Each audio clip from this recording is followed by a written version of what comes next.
কড়াইয়ের মধ্যে অল্প একটু তেল দিয়ে ফোড়নে দিয়ে দেবো জিরে ফোড়ন, আর দিয়ে দেবো গোটা গরম মশলা তেজপাতা ফোড়ন। একটু ভালো করে নাড়াচাড়া করে দিয়ে দেবো একটা পেঁয়াজ কুচি। পেঁয়াজটা যখনই একটু নরম হয়ে আসবে দিয়ে দেবো হাফ কাপের একটু বেশি চিকেন কিমা। তারপর ভালো করে সেটাও নাড়াচাড়া করে নিয়ে দিয়ে দেবো গোলমরিচ গুঁড়ো আর স্বাদ মতো নুন। তারপর আবারও বেশ ভালো করে নাড়াচাড়া করে আর চিকেনটা একটু হাতার সাহায্যে একটু ভেঙে ভেঙে দেবো। তারপর দিয়ে দেবো আদা আর রসুন বাটা। তারপর সেটাও ভালো করে নাড়াচাড়া করে দিয়ে দেবো গোলমরিচ গুঁড়ো, হলুদ গুঁড়ো, ঝালের গুঁড়ো, ঝালটা অবশ্যই তোমরা তোমাদের পছন্দ মতো দেবে। দিয়ে দেবো জিরে গুঁড়ো। তারপর দিয়ে দেবো 1 কাপ পানি।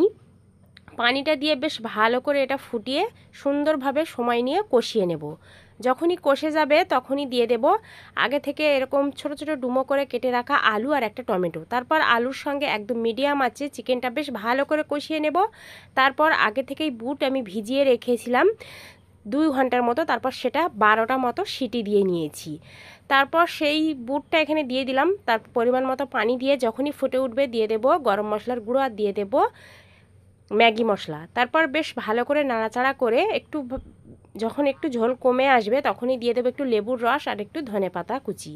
দিয়ে দেব একটু ভাজা জিরের গুঁড়ো। ঢাকনা দিয়ে ঢেকে কয়েক মিনিট পর সার্ভ করলাম। বড় ভিডিও ডেসক্রিপশন বক্সে অথবা কমেন্ট বক্সে দিয়ে দেবো, তোমরা চাইলে দেখে নিও।